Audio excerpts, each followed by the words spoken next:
இந்த தங்கச்சிட்ட சொன்னேன் கூல் சுரேஷ் கட்சி அப்படின்னு. ஒருவேளை எதுக்காக அந்த கூல் சுரேஷ் கட்சி நான் மறுபடியும் ரிஜிஸ்டர் பண்ணுறேன்னா, ஒருவேளை 2026 அண்ணன் திருமாவளவன் ஐயா அவர்களோட நான் கூட்டணி வைக்கலாம். வேல்முருகன் ஐயாவை பற்றி சொல்கிறேன். நான் ஒரு டோல்கேட்டில் போகும்போது என்கிட்ட காசு வாங்க மாட்டாங்க. நான் வணக்கம் தம்பினா அப்போ ஒரு செல்ஃபி ஒன்று எடுத்துகிட்டு இப்படிலாம் இதெல்லாம் இப்போ ப்ராப்ளம் வருமா என்னன்னு வேறு தெரில, செல்ஃபி எடுத்துகிட்டு அனுப்புவாங்க.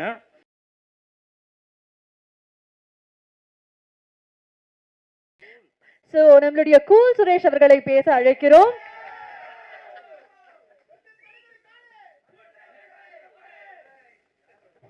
ஃபுல்லா ட்ரெயின் பண்ணி கூட்டு வந்திருக்கீங்களானே?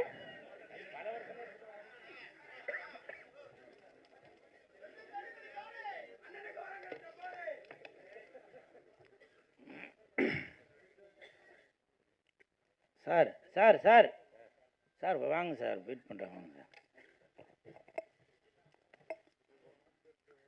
மேடையில் அமர்ந்திருக்கும் அனைவருக்கும் வணக்கம். பத்திரிகை நண்பர்கள், ஊடக நண்பர்கள், இணையதள நண்பர்கள் அனைவருக்கும் வணக்கம். ரசிகர்கள் அனைவருக்கும் வணக்கம். மேடையில் பேசி கைத்தட்டல் வாங்குகிற அளவுக்கு நான் பெரிய பேச்சாளர் இல்லை, அதனால் தயவு செஞ்சு நீங்களே ஒரு தடவை கைத்தட்டிருங்க. இந்த கைத்தட்டல்கள் அனைத்தும் தோழர் சேகுவாரா அந்த டீமை தான் போய் சேரும். அப்புறம் தங்கச்சி உங்கள் பேர் என்ன? கல்யாணி. நீங்கள் கூல் சுரேஷ் அவர்கள் பேசுவாங்க அப்படின்னு சாதாரணமாக கூப்பிட்டுட்டீங்க. அடுத்த தடவை கூப்பிடும்போது யூடியூப் சூப்பர் ஸ்டார், வெள்ளிக்கிழமை நாயகன், சிஎஸ்கே கட்சியின் தலைவர், கூல் சுரேஷ் கட்சியின் தலைவர், நடிகருமாகிய கூல் சுரேஷ் அவர்களை பேச அழைக்கிறோம் அப்படின்னு கூப்பிடுங்க. எதுக்காக இது சொல்கிறேன்னா, பெரியவங்களாம் இருக்கிறாங்க, எனக்கு அவங்ககிட்ட பெருசாக அறிமுகம் இல்லை, ஒரு அறிமுகப்படுத்தி கொள்ளலாம் அப்படின்றதுக்காக தான். ஏன்னா பூவோடு சேர்ந்தால் தான் இந்த நார் மணக்கம், அதுக்காக சொன்னேன். நன்றி. ஏன்னா இது சாதாரண மேடை இல்லை, சகலகலா வல்லவர்கள் இருக்கும் மேடை.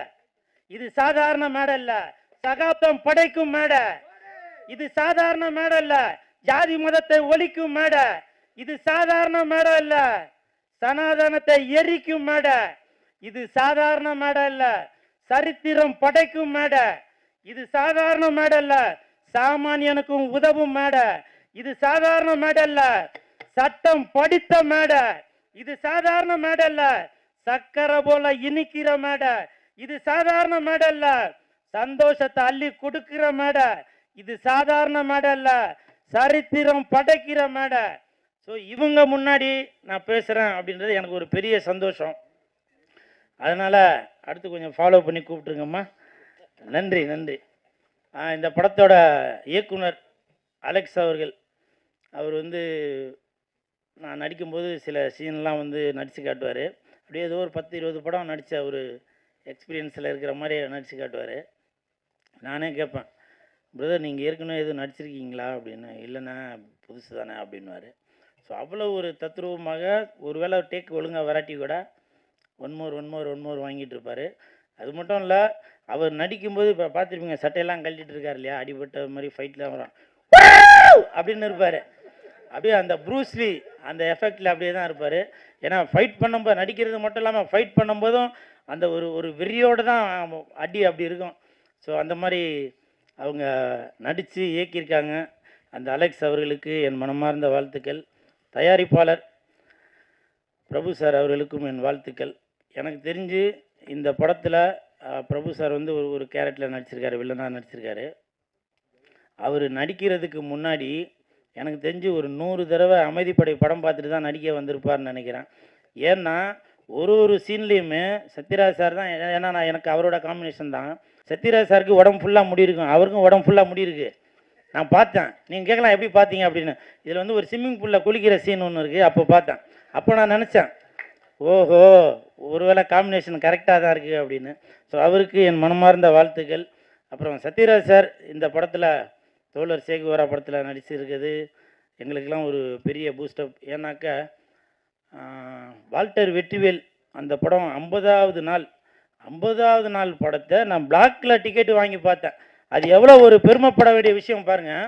50வது நாள் படத்தை நான் பிளாக்ல டிக்கெட் வாங்கி பார்த்தேன்னா அப்போ அந்த படம் எவ்வளோ பெரிய சூப்பர் ஹிட்டு பாருங்க.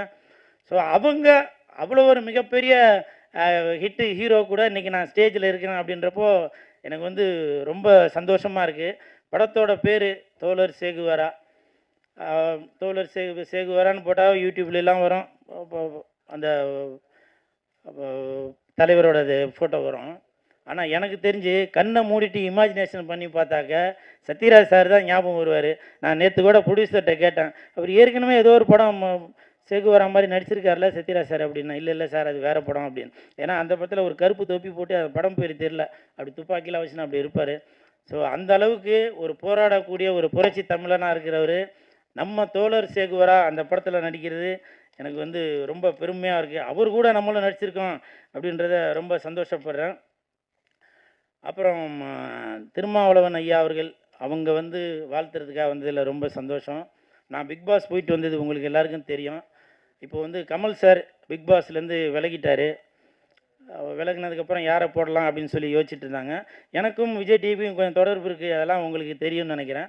நேற்று ஒருத்தர்கிட்ட பேசிகிட்டு இருந்தேன், விஜய் டிவியில் ஒரு முக்கியமான நபர் கூட தான். அப்போ அவர் சொன்னார், சார் உங்களோட கருத்து என்ன அப்படின்னு நான் கேட்டேன். அப்போ அவர் சொன்னார், தாயின் மீது ஆணையாக சொல்கிறேன், அவர் சொன்னார், திருமாவளவன் ஐயா அவர்கள் அவர் வந்து தொகுத்து வளர்ந்தாக்கா அந்த நிகழ்ச்சி நல்லாயிருக்கும் அப்படின்னாரு. எதுக்காக சார் அப்படி சொல்கிறேன்னீங்கன்னா, எதுக்காக அப்படி சொல்கிறீங்க அப்படின்னு சொல்லி கேட்டேன். அப்போ அவர் சொன்னார், திருமாவளவன் ஐயா அவர்கள் தான், அவர்கள்ட்ட ஒரு நீதி இருக்கும், ஒரு நேர்மை இருக்கும், ஒரு உண்மை இருக்கும். யார் தப்புக்கு பண்ணாலும் அந்த இடத்துல தண்டனை கொடுக்கறதுக்கான ஒரு தில் இருக்கும் அப்படின்னு சொல்லி சொன்னார்.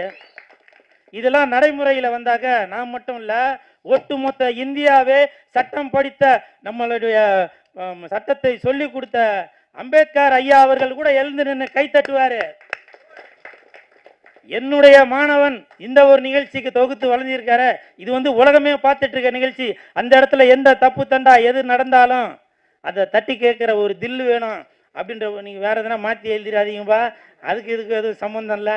கமல் சார் நல்லவர் தாவா, அவர் ரொம்ப நல்லவர். சரியா, ரொம்ப பெருமையாக நினச்சேன். அவ்வளோ பெரிய மனுஷனை அவர் கூட பார்த்து என்னை வந்து சேர்த்து வச்சு பேசியிருக்கீங்களே அப்படின்னு நான் ரொம்ப சந்தோஷப்பட்டேன். அந்த கமெண்ட் பண்ண அனைத்து நல்ல உள்ளவங்களுக்கும் என் மனமார்ந்த நன்றி. ஏன்னா தலைகீழ நின்று நான் தண்ணி குடித்தாலும் சத்யராஜ் சாரோட இடத்துக்கு வர முடியாது. ஐ மீன் அவர் உயரமாக இருக்கார், அந்த இதுக்கு ஈக்குவலுக்கு வர முடியாதுன்றதுக்காக சொல்ல வரேன். நான் ஏதோ கமெண்ட்லேயாச்சும் என்னை அவரையும் இணைச்சி வச்சு பேசுனீங்களே, அதற்கு என் மனமார்ந்த நன்றி. அப்புறம் வீரமும் ஈரமும் உள்ள வேல்முருகன் ஐயா அவர்கள் வந்திருப்பது எனக்கு மிக்க மகிழ்ச்சி. ஒரு தடவையும் நான் இது சொல்லலாமா என்னன்னு தெரில, நான் டோல்கேட்டில் போகும்போது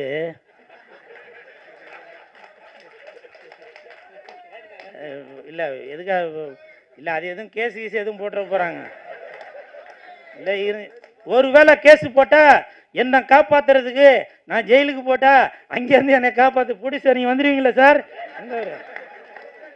நீங்கள் பாட்டுக்கா சார் உங்களை நம்பி தான் ஆடியோ ரிலீஸ் நடத்துகிறேன்னு சொல்லிவிட்டு நான் ஜெயிலுக்கு போனதுக்கப்புறம் நீங்கள் படத்தை ரிலீஸ் பண்ணிட்டீங்களாக்க என்ன ரிலீஸ் பண்ண ஆள்லாம் போயிடும். வேல்முருகன் ஐயாவை பற்றி சொல்கிறேன். நான் ஒரு டோல்கேட்டில் போகும்போது என்கிட்ட காசு வாங்க மாட்டாங்க. நான் வணக்கம் தம்பினோ, அப்போ ஒரு செல்ஃபி ஒன்று எடுத்துகிட்டு இப்போ இதெல்லாம் இப்போ ப்ராப்ளம் வருமா என்னன்னு வேறு தெரில, செல்ஃபி எடுத்துகிட்டு அனுப்புவாங்க. அப்போது அந்த ஐயாவோட டோல்கேட் பேர் சொல்லப்பா, அந்த டோல்கேட்டுக்கிட்ட போக மட்டும் விடவே மாட்டாங்க. என் கூட வந்தவங்களுக்குலாம் தெரியும், ஐயா பேரை சொல்லி நான் வெளியில் வருவேன். ஸோ அந்த அளவுக்கு எனக்கும் ஐயா அவர்களை நான் இன்றைக்கி தான் ஃபஸ்ட்டு பார்க்குறேன், வேல்முருகன் ஐயா அவர்களை. இருந்தாலும் என் இதயத்தோடு கலந்துருக்கிறாரு, என்னுடைய பேங்க் சேமிப்பை பாதுகாத்து கொடுத்துட்ருக்காரு. அவருக்கு என் மனமார்ந்த நன்றி.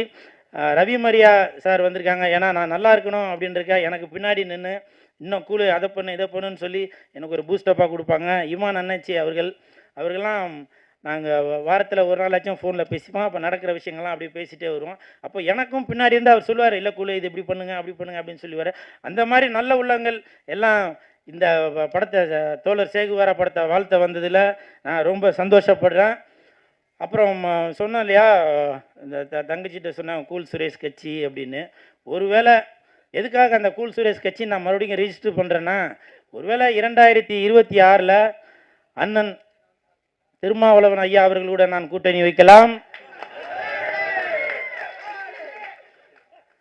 வேல்முருகன் ஐயா அவர்கள் கூட கூட்டணி வைக்கலாம், முத்தரசன் ஐயா அவர்கள் கூட கூட்டணி வைக்கலாம். அதனால் எதுக்கும் ஒரு அறிமுகம் வேணும் இல்லையா? ஏன்னா நான் இங்கே வந்தப்போ 3 பேருக்கு மாற்றி மாற்றி வணக்கம் வச்சேன். பார்க்கவே இல்லை போயிட்டாங்க. இதை வந்து நான் எதுக்காக சொல்கிறேன்னா, எனக்கு வந்து அவங்க அறிமுகம் இல்லை. ஆனால் இன்றைக்கி இந்த நிகழ்வு மறக்க மாட்டாங்க. முக்கியமாக வேல்முருகன் ஐயா மறக்க மாட்டாருன்னு நினைக்கிறேன். டேய் அவன் யாராவன் பழசெல்லாம் மறுபடியும் கிண்டிகிட்டு இருக்கான் அப்படின்னு. ஸோ இதெல்லாம் ஒரு நகைச்சுவைக்காக தான் சொன்னேன். அந்த டோல்கேட் மட்டும்லாம் உண்மை இல்லை. நான் தூங்கும்போது கண்ட கனவு அது.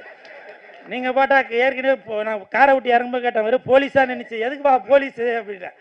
சார் இந்த மாதிரி இவங்கெல்லாம் பெரியவங்க வராங்க. அப்படியா, நான் வேறு எதுனான்னு சொல்லி இப்போவே கையோட கூட்டிகிட்டு போயிட போகிறாங்க. ஏன்னா இப்போ கொஞ்ச நாளாக யூடியூபர்ஸு அவங்க இவங்கன்னு பிடிச்சி போட்டுன்னு இருக்காங்கல்ல, என்ன சொல்கிறதுனே தெரியல. அதனால் உங்கள் அனைவருக்கும், வாழ்த்த வந்த அனைவருக்கும் என் மனமார்ந்த நன்றி. இந்த படத்துக்கு வந்து சென்சாரில் 42 கட்டு கொடுத்துருக்காத சொல்கிறாங்க. 42 கட்டு. அடுத்த வாரம் படம் ஹிட்டு.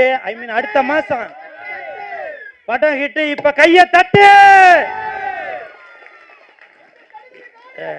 என்னுடைய பேச்சை கேட்ட அனைவருக்கும் என் மனமார்ந்த நன்றி. எதுவும் தவறாக பேசியிருந்தால் மன்னிச்சிருங்க பெரியவங்களே. நன்றி நன்றி நன்றி. ஆனா நீங்க போறதுக்கு முன்னாடி இது சாதாரண மேடை இல்ல அப்படின்னு நிறைய சொன்னீங்க. உண்மையாலுமே இது சாதாரண மேடை இல்ல, ஸ்கூல் சுரேஷ் அண்ணா இருக்கும் மேடை அப்படின்னு சொல்லலாம்.